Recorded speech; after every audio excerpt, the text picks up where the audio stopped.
है, अमाउंट में सेम है, क्वालिटी में डिफरेंट है, काइंड में डिफरेंट है। क्वेश्चन नंबर 28 देखिए, सेकंड लास्ट क्वेश्चन है। अगर हम बात करते हैं किसकी, मैच द फॉलोइंग की, एक तरफ दिया है एल्गोरिथम क्या है, दूसरी तरफ ह्यूरिस्टिक क्या है, एनालॉजी क्या होता है, मीन्स एंड एनालिसिस क्या होता है। ये दिसंबर 2018 में भी आया था, मीन्स एंड एनालिसिस मतलब चीजों को टुकड़ों में तोड़ करके समझना। देखिएगा एक बार और जवाब देने का प्रयास कीजिएगा। ये मुश्किल क्वेश्चन है क्योंकि इसमें चीजें बहुत सारी आपको समझ के सही जवाब देना होगा। ऑफलाइन क्लास जल्दी बता देंगे आपको कब से शुरू होगी, कुछ आपको फ्री क्लासेस दी जाएंगी ऑफलाइन में। आप जवाब दीजिए, इतने पढ़िए इसको।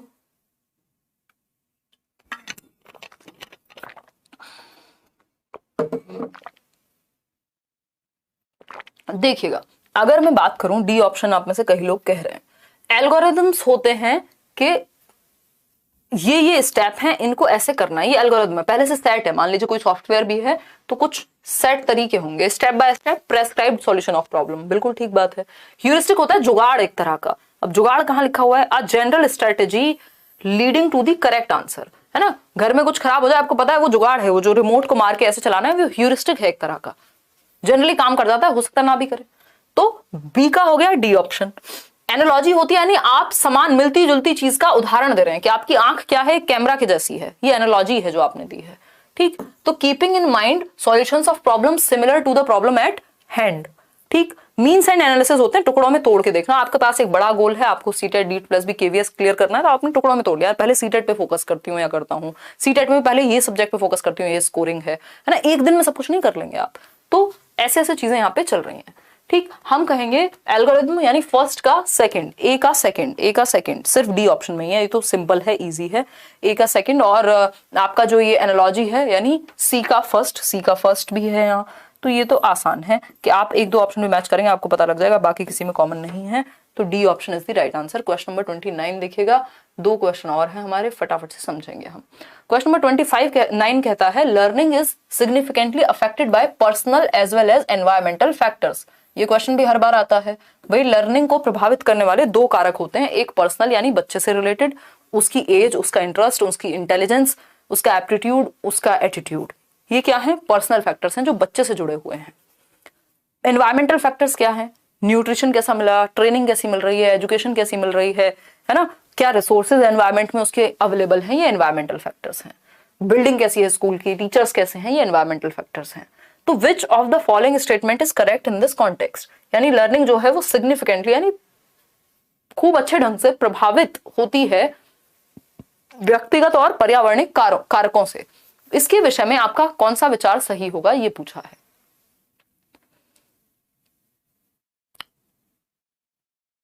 शोभित, बैचेस में अदर सब्जेक्ट की पेडागोजी डिफरेंट टीचर्स ही कराते हैं, मैं सीडीपी कराती हूँ सिर्फ, लेकिन यूट्यूब पे मैं आपको ऑलमोस्ट सारे सब्जेक्ट की पेडागोजी जो भी जरूरी है एसएसटी और मैथ्स को छोड़ के करा दूंगी। मैथ्स में भी हम कुछ कुछ काम कर लेंगे पेपर 1 के लिए।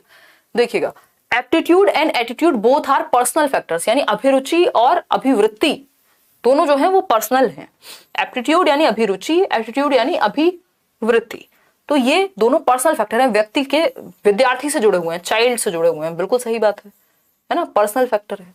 Religion and attention both are personal factors, नहीं, ये एनवायरमेंटल फैक्टर्स हैं। अटेंशन आपकी हर एक व्यक्ति ग्रैब नहीं कर पाता, और कोई कर लेगा कोई नहीं करेगा। दूसरा रिलीजन, धर्म, ये बाहरी कारक हैं, आपने थोड़ा ना बनाए हैं, ठीक। फिर है interest and community both are environmental factors. देखो, कम्युनिटी एनवायरमेंटल है, इंटरेस्ट जो है वो पर्सनल फैक्टर है, बच्चे से रिलेटेड है, ये एनवायरमेंट से रिलेटेड है, किस कम्युनिटी में आप हैं। एज क्या है, पर्सनल फैक्टर है बच्चे का। स्कूल एनवायरमेंटल हो सकता है, दोनों नहीं हो सकते कि ये दोनों एनवायरमेंटल हो।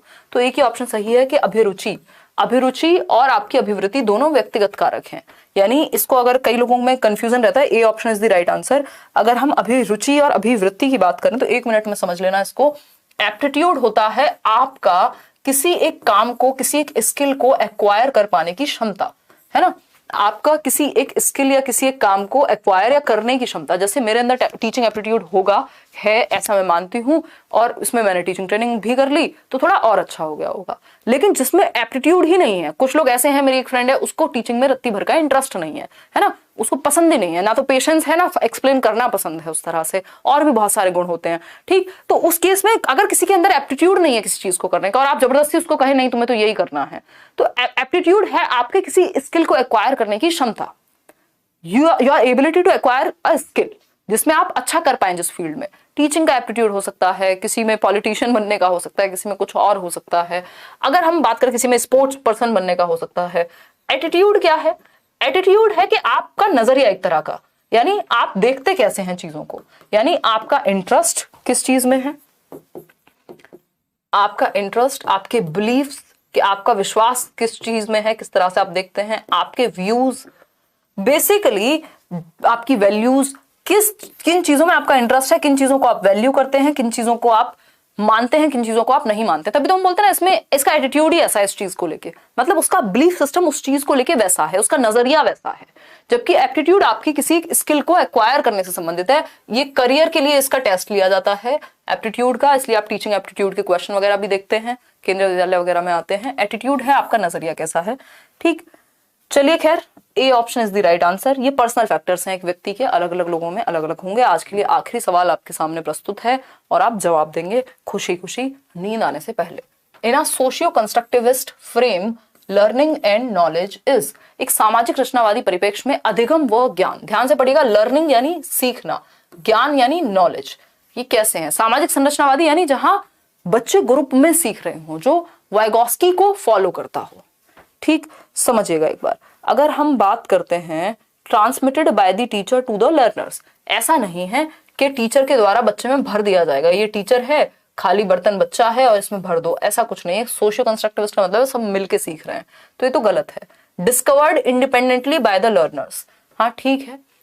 को कंस्ट्रक्टेड सिर्फ इंडिपेंडेंटली लर्नर्स के द्वारा, इसमें तो फिर समाज और संस्कृति दोनों है ना, तो बच्चे के टीचर या पीयर्स भी इसमें शामिल होंगे। को कंस्ट्रक्टेड बाय द लर्नर्स, बच्चा अकेला नहीं होगा, इंडिविजुअल नहीं होगा। को constructed by the learners with support from teachers, ये बात सही है कि टीचर और विद्यार्थी दोनों मिलकर के या पीयर्स सब मिलकर के ग्रुप में सीख रहे हैं, तभी सोशियो कंस्ट्रक्टिविस्ट क्लासरूम हम कह रहे हैं। Directed and dictated by text book, जी नहीं, सिर्फ टेक्स्ट बुक से डिक्टेट नहीं होता। आउट ऑफ 30 कितने क्वेश्चन आपने ठीक किए वो आप बताएंगे। किसी को क्वेश्चन नंबर 26 समझने में दिक्कत हो रही है, मैं एक बार समझा देती हूँ। उससे पहले सीटेट के बैचेस में एडमिशन ओपन है, ये लाइव प्लस वीओडी बैचेस हैं, और अभी आई थिंक कुछ 1100 या 1200 के करीब फी है 28 तारीख तक, यानी कल तक, 28 या 29 तक, तो एक बार आप ये चेक कर लीजिएगा, है ना। पेडागोजी स्पेशल में भी इस मंथ के लास्ट तक एडमिशंस आपके ओपन हैं। तो ये भी एक बात हुई। सेशन पसंद आया वो लाइक शेयर कर दीजिएगा। आउट ऑफ 30 कितने ठीक हुए वो आप कमेंट्स में बताएंगे। इसका पीडीएफ आपको मिल जाएगा टेलीग्राम चैनल पर, और ये क्वेश्चंस आप मॉक टेस्ट की फॉर्म में फ्री अटेम्प्ट कर सकते हैं करियरविल ऐप पर जाकर के। ठीक, अब हम एक बार क्वेश्चन नंबर 26 भी डिस्कस कर लेते हैं। उसमें किसी को तो डाउट है, किसी के 24 आ रहे हैं, कोई ऐसा है जिसके 29 आए हो। आज का पेपर थोड़ा सा मुश्किल कहेंगे, यानी ये वाला जो सेट है, तो अगर आप इसमें 25 तक भी ला पा रहे हैं तो इसका मतलब आपकी तैयारी ठीक मानेंगे। ठीक, क्योंकि ये थोड़ा लेंदी क्वेश्चंस वाला सेट है और थोड़े मुश्किल भी हैं क्वेश्चंस, कह सकते हैं हम कंपैरेटिवली, लेकिन है सिलेबस से। ऐसा नहीं है कि अगर आपका कॉन्सेप्ट अच्छा नहीं है तो आप नहीं कर सकते, आपको जस्ट कॉन्सेप्ट ठीक करने की जरूरत है। देखो ये क्वेश्चन बहुत बार पूछा जा चुका है, पूछा जाएगा, और ईजी है ये, है ना। इसको पढ़ के समझने में हम गड़बड़ करते हैं, समझते हैं एक बार। अगर हम बात करें टू एनकरेज मीनिंगफुल लर्निंग, यानी अर्थपूर्ण, जिसका कोई मतलब हो आपके लिए, जो सच में लर्निंग है। एक होती है रोट लर्निंग, रट के सीखना, तो आपको रट के सीखने पे बात ही नहीं हो रही, बात हो रही है मीनिंगफुल लर्निंग पे, यानी आप में सच में आप एज अ लर्नर मीनिंगफुली सीख सकें, जो आपके जीवन से जुड़ा हो। उसके लिए learning student should be motivated to, बच्चों को कैसे सीखने के लिए मोटिवेट करेंगे आप, टू सेट, कैसे गोल सेट करें वो, ताकि मीनिंगफुली सीख पाए। तो भैया लर्निंग गोल सेट करें कि मुझे सीखने में इंटरेस्ट है इसलिए मैं ये काम कर रहा हूं या कर रही हूं, rather than performance goals. Performance goal में क्या होगा, आपको फर्स्ट आना है तो आप रट भी लेंगे कोई चीज, लेकिन अगर आपने गोल ही ये बनाया कि मुझे सब कुछ सीखना है, ये बुक पढ़ के मुझे सारी चीजें समझ में आनी चाहिए, ना कि याद हो सिर्फ, तो आपने लर्निंग गोल सेट किया। परफॉर्मेंस गोल कब होता है, जब आपको सिर्फ फर्स्ट आना है, आपको पता सब कुछ हो, चाहे आपने रटा हो चाहे मीनिंगफुली हो, कोई फर्क नहीं पड़ता।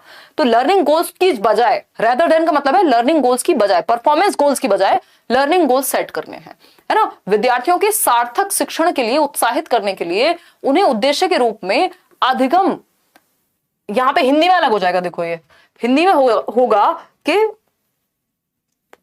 उपलब्धि यानी परफॉर्मेंस, उपलब्धि के बजाय, उपलब्धि के स्थान पर अवबोध प्रेरित करना चाहिए। ठीक, ठीक है। देखिएगा एक बार, तो इसमें हिंदी में गड़बड़ है। लर्निंग गोल्स आपको बनाने हैं, उन्हें उद्देश्य के रूप में अवबोध के स्थान पर नहीं, उपलब्धि के स्थान पर, ये ऐसे आएगा यहाँ पे। ठीक है ना, ये इन्होंने टाइपिंग की मिस्टेक है हिंदी में, इंग्लिश में ठीक है ये, तो आप उसी के साथ जाइएगा। आउट ऑफ 30 होपफुली आपने ठीक स्कोर किया होगा। अब हम कल मिलेंगे, कल हम एकदम टाइम पे मिलेंगे। अब मैं कुछ 1-2 कमेंट्स आप लोग के पढ़ लेती हूँ, फिर हम कल मिलेंगे। ठीक, लाइक शेयर आप कर चुके होंगे, कमेंट्स में बताइएगा। अगर आपका कोई भी विचार है, सुझाव है, सवाल है, कुछ आप चाहते हैं, है ना, वो सब आप कमेंट में बता दीजिएगा। मैं एक बार पढ़ करके उस पर काम करने की कोशिश की जाएगी। दिक्कत करता है जिसमें बच्चे वयस्क के अनुसार सो सकते हैं। शोभित क्या पूछ रहे हो भाई? मैम एक प्रश्न बता दीजिए, बड़ा दिक्कत करता है जिसमें बच्चे वयस्क के अनुसार सोच सकते हैं और मात्राओं प्रकार का इस प्रकार का। ये अभी बता देती हूँ शोभित, ये जो वही वाला क्वेश्चन था जो अभी हम डिस्कस कर रहे थे, नहीं तो ये क्वेश्चन बहुत बार आएगा, इसको हम फिर कभी भी डिस्कस कर लेंगे। देखो सिंपल सी बात है, बच्चे अमाउंट में यानी मात्रा में सेम सोचते हैं। आपके दिमाग में 50 थॉट आ रहे हैं यानी विचार आ रहे हैं, बच्चे के भी दिमाग में 50 थॉट आते हैं, ऐसा नहीं है उसके दिमाग में थॉट्स नहीं आते। ठीक, बात है काइंड की, प्रकार अलग है। बच्चे के दिमाग में थॉट्स आ रहे हैं अपने खिलौनों को लेकर के, है ना, और आपके दिमाग में थॉट्स आ रहे हैं कि आपका ब्रेकअप हो गया, नौकरी नहीं लगी, घर वाले डांटते हैं, नाकारा समझते हैं, वॉट एवर। ठीक, तो काइंड अलग हो गया। बच्चे के लिए काइंड डिफरेंट है ना, चाइल्ड का जो काइंड है वो डिफरेंट है, सोचने का जो प्रकार है वो अलग है, उसके मुद्दे अलग हैं, सोचता वो भी है, सोचते आप भी हैं एज एन अडल्ट, लेकिन अमाउंट सेम है, यानी क्वांटिटी सेम है, क्वालिटी गुणात्मकता अलग है, मात्रा दोनों की सेम है। ये पियाजे ने कहा था, इस पे चर्चा किसी और दिन भी हम करेंगे, ये क्वेश्चन आएगा घूम फिर करके। धन्यवाद, आज के लिए इतना ही, थैंक यू सो मच। कल मिलेंगे हम एग्जैक्ट 9 बजे मिलेंगे, ठीक है। चलिए, टेक केयर। क्या कह रहे हो? ऑफलाइन रहता हूं तो सिर्फ दाल रोटी, नौकरी एवं परिवार की ही चिंता रहती है, ऑनलाइन होते ही धर्म, समाज, राजनीति, देश, विश्व और पूरे ब्रह्मांड की चिंताएं होने लगती हैं। ये इंटरनेट का एक क्या है, अभिशाप कहेंगे इसको, है ना, या एक नेगेटिव बात कहेंगे कि आप कोशिश कीजिए, आपके लिए अभी इस टाइम पे क्या जरूरी है, वो है आपकी नौकरी या आपका परिवार या जो भी आप पहले बात बता रहे हैं, तो उसी पे फोकस कीजिए। इंटरनेट उतना ही यूज कीजिए जितना जरूरी है ना। इवन मैं भी खुद बहुत कम कोशिश करती हूँ आजकल यूट्यूब देखने की, हालांकि क्योंकि मैं क्रिएटर साइड पे भी हूं तो जरूरी हो जाता है कई बार देखना भी, बट फिर भी मैं अवॉइड करती हूँ। मैं कोई आजकल उस जोन में हूं कि मैं कोई एक सीरीज देख लूंगी, मैं कोई एक मूवी देख लूंगी जिससे एक स्टोरी है वो कम से कम मेरे को रिफ्रेश करेगा, या एक स्टोरी मेरे सामने पूरी प्रेजेंट हुई।